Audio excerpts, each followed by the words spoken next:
Hello everyone, my name is Nitesh Chaudhary and I graduated from IIT Bombay in 2009. I have recently joined Sandeepni Gurukul as Foundation and Academic Director. Her parent का सपना होता है कि उनका जो बच्चा है वो IIT JEE का एग्जाम क्लियर करे, नीट, मेडिकल, एम्स का एग्जाम क्लियर करे या वो एक बहुत ही अच्छा इंजीनियर बने और बहुत ही अच्छा वो डॉक्टर बने, बहुत अच्छे कॉलेज से ग्रेजुएशन करे। लेकिन उसकी जर्नी क्लास 11 से स्टार्ट नहीं होती है। उसका जो प्रिपरेशन प्रोसेस है वो बहुत ही जल्दी स्टार्ट हो जाता है। तो उसके लिए हम यहाँ पे फाउंडेशन प्रोग्राम लेके आए हैं। Along with the CBSE curriculum हम फाउंडेशन चाहते हैं स्टूडेंट्स का इतना स्ट्रांग हो कि वो क्लास 11th में जब आए तो उसको ऐसा फील नहीं हो कि एक नई दुनिया में वो पहुंच गया है। मोस्ट ऑफ द स्टूडेंट्स यही प्रॉब्लम फेस करते हैं अपनी प्रिपरेशन में, भले ही वो मेडिकल की प्रिपरेशन कर रहे हो या इंजीनियरिंग एंट्रेंस एग्जाम्स की प्रिपरेशन कर रहे हो। So it all starts from the basics. अगर बेसिक्स क्लियर हैं तो आगे बढ़ने में बिल्कुल भी प्रॉब्लम नहीं होगी। जैसे किसी भी एक बिल्डिंग का जो सबसे इंपॉर्टेंट पार्ट होता है उसका फाउंडेशन, वैसे ही जो ये जर्नी है प्रिपरेशन एग्जाम की, कॉम्पिटिटिव एग्जाम की, उसका भी फाउंडेशन स्ट्रांग होना बहुत जरूरी है। So I welcome all the parents and guardians to be a part of this journey.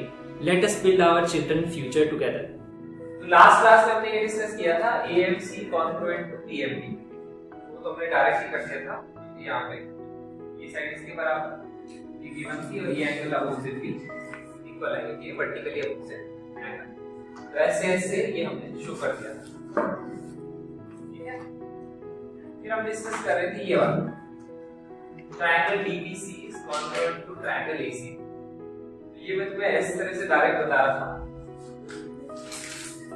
यहाँ पे जो फर्स्ट पार्ट था उसमें जो ट्रायंगल थे वो ये वाले थे, ये वाला ट्रायंगल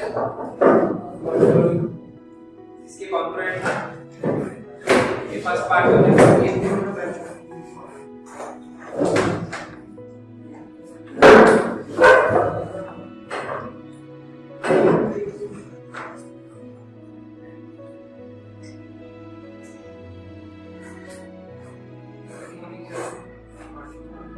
फर्स्ट पार्ट में ये प्रूव किया था ये ट्रायंगल इसके कॉन्ग्रुएंट है, ठीक है। अब यहाँ पे ये जो ट्रायंगल लिखा हुआ है ट्रायंगल DBC, ट्रायंगल DBC हो जाएगा ये उसमें मैंने तुम्हें बताया था हम अगर ये वाला ट्रायंगल ऐड करेंगे और जो दूसरा ट्रायंगल है ट्रायंगल ACB वो हो जाएगा AMC में अगर हम ये वाला ट्रायंगल ऐड करेंगे। तो अगर आप same piece of triangle add करते हो तो ऑब्वियसली सेम ट्रायंगल फॉर्म करेंगे। ये तो हम डायरेक्ट ऑब्जर्वेशन से बोल सकते हैं।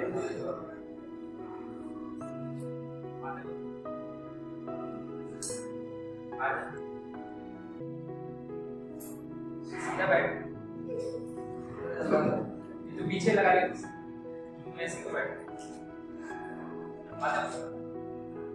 तो यहाँ पे हमने ये ऑब्जर्वेशन से डायरेक्टली बोला था, ठीक है। अब यहाँ पे हम देखते हैं कि इसको हम प्रूव कैसे कर सकते हैं, ठीक है।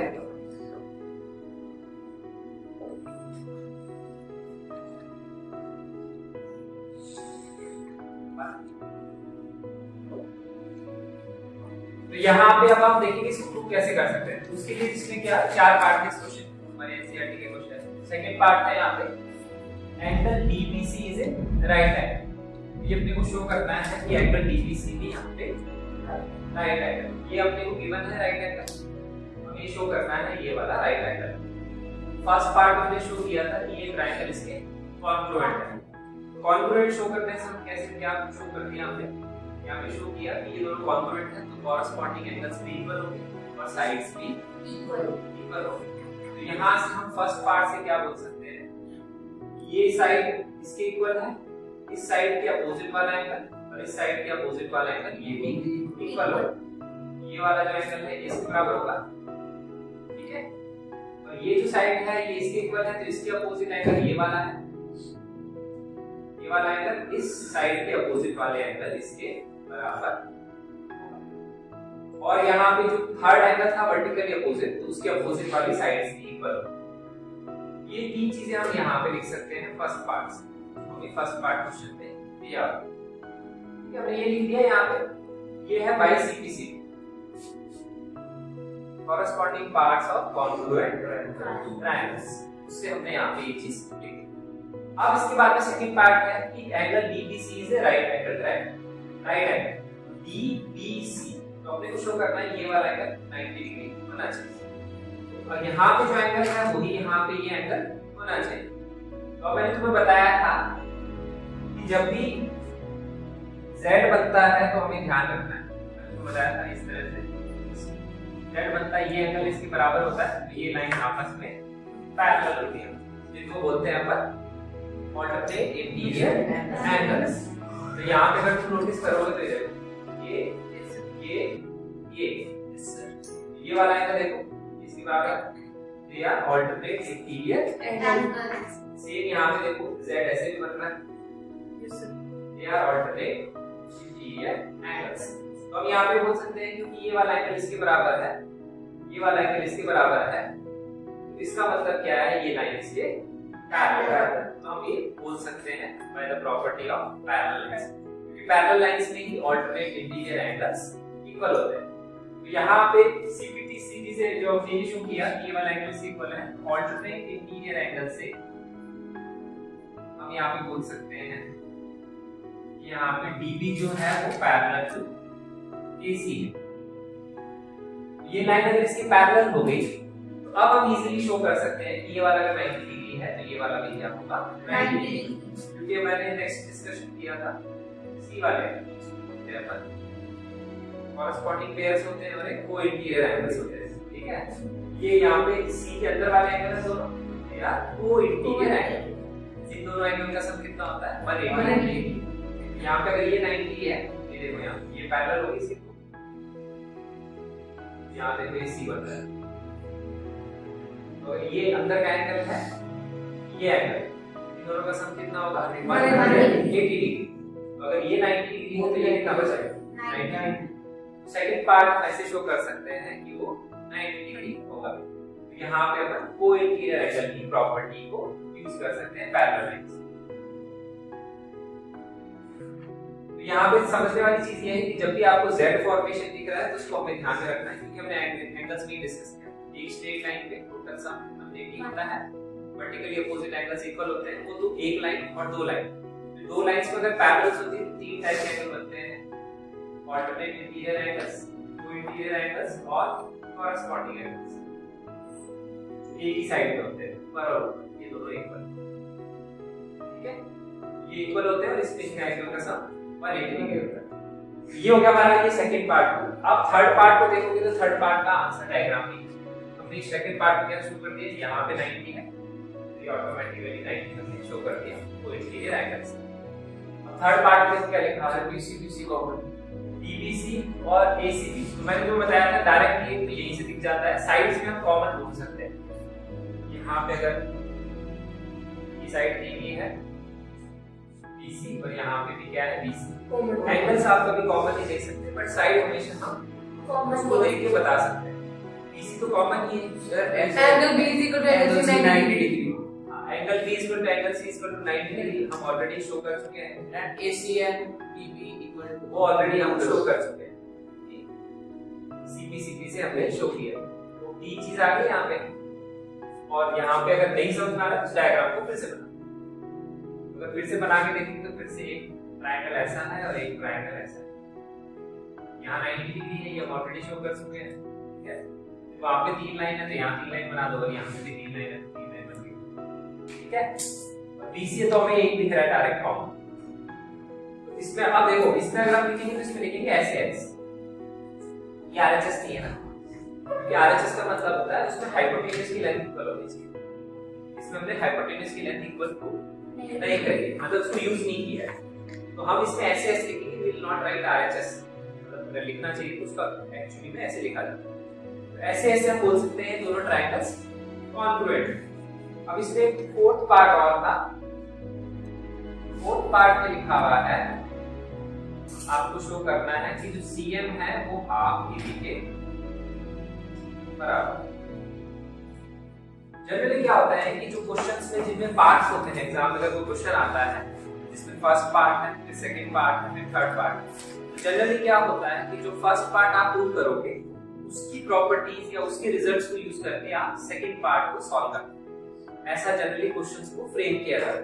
तो जो भी आप फर्स्ट पार्ट सॉल्व करोगे, फर्स्ट पार्ट सबसे इजी था, इसको कॉन्करेंट प्रूव करना, तो उससे जो भी रिजल्ट आता है वो आपको लिखना ही चाहिए, क्योंकि जनरली क्या होता है उसको यूज करके नेक्स्ट पार्ट्स को सॉल्व किया जाता है। इसीलिए क्वेश्चंस जो होते हैं जनरली पार्ट्स में होते हैं। अगर एक सिंगल क्वेश्चन होता है तो उसमें एक सिंगल ही आप स्टेप में प्रूव करते हो। पार्ट्स में क्वेश्चन होता है, फर्स्ट पार्ट में जो भी आपने लिखा है, अगर मान लिया हमने फर्स्ट पार्ट में शो किया है ट्रायंगल्स आर कॉन्ग्रुएंट, तो कॉन्ग्रुएंट ट्रायंगल्स की प्रॉपर्टी को आपको यूज करना पड़ेगा। उसकी एक प्रॉपर्टी, अगर ट्रायंगल कॉन्ग्रुएंट होते हैं तो कॉरेस्पॉन्डिंग पार्ट्स इक्वल होते हैं, वो आपको लिखना ही चाहिए, ठीक है। फिर उसके बेसिस पे ही सेकंड पार्ट जनरली सॉल्व होता है।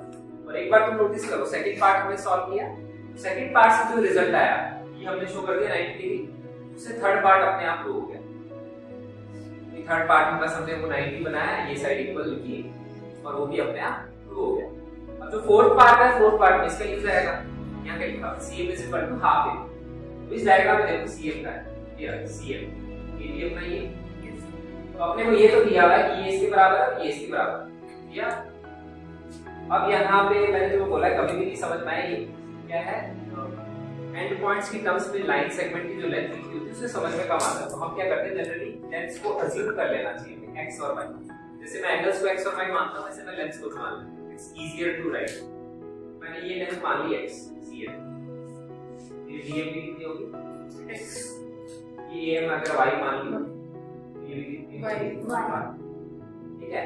तो हमें शो करना है CM is equal to half AB, half of AB कितना हो गया, AB कितना है ना, y plus y, है 2y, ठीक है। तो half of AB कितना हो गया, half of 2y, half of 2y कितना हो गया, y, 2 से 2 कैंसिल हो जाएगा, समझ में आ रहा है। ये जो AB की लेंथ है कितनी है, 2y। हम लेंथ को ऐड करें, ध्यान रखना हम लेंथ को अज्यूम कर सकते हैं, हमें नहीं पता, या तुम इसको मान लो, जैसे अगर सोचोगे तो इसको अगर ये 10 है तो ये भी 10 है, ये भी हो गया 20, हाफ ऑफ 20 कितना हो गया 10, वही चीज हो गई, सेम चीज। इसको अगर मैंने y 2y लिख लिया तो मेरे को प्रूव करना है CM equal to y। CM क्या है अपना x, तो अपने को शो करना है CM की लेंथ x है, x is equal to y आना चाहिए। बेसिकली हमें ये शो करना है, अगर डायग्राम में मैंने x और y बना ली, काफी इजी तरीका होता है क्वेश्चन को समझने का। अगर क्योंकि क्या होता है कि अगर हम CM DM ये लिखोगे ना तो उसमें कंफ्यूजन क्रिएट होता है। अगर हम डायग्राम में ही x y लिख लेते हैं, हम एंगल्स में यूज कर सकते हैं, इसको साइड्स में भी यूज कर सकते हैं। अगर शो करना है कि ये साइड इसके हाफ है, ये साइड इसके डबल है, इस तरह की कोई क्वेश्चन होता है, you can always mark those sides as some value x और y, क्योंकि x और y में दिखता है हमें क्वेश्चन में क्या है, तो बारी बारी देखते रहेंगे CM DM ये कहां है, फिर हमें क्वेश्चन लिखने में डिफिकल्टी होती है। एक बार तुमने अगर डिफाइन कर लिया, इस लेंथ को तुमने y बोला, इसको x बोला है, तो बेसिकली हमें प्रूव करना है x is equal to y। This is our question. अब सेम क्वेश्चन को ऐसे लिख सकते हैं, we have to prove x is equal to y। अब देखो क्या करें, अभी मैंने तुम्हें बताया था कि जो जो जैसे पार्ट्स चलते हैं उसी हिसाब से क्वेश्चन आगे प्रोसीड करते हैं। तो हमने थर्ड पार्ट में क्या शो किया, ये दोनों ट्रायंगल कॉन्ग्रुएंट, अब दोनों ट्रायंगल कॉन्ग्रुएंट है तो इसमें भी CP लगा सकते हैं अपन। अगर ये दोनों ट्रायंगल कॉन्ग्रुएंट है तो हम क्या बोल सकते हैं, ये वाली साइड इसके बराबर होगी, ये 90 डिग्री के अपोजिट, ये सीधी से अपन लिख रहे हैं।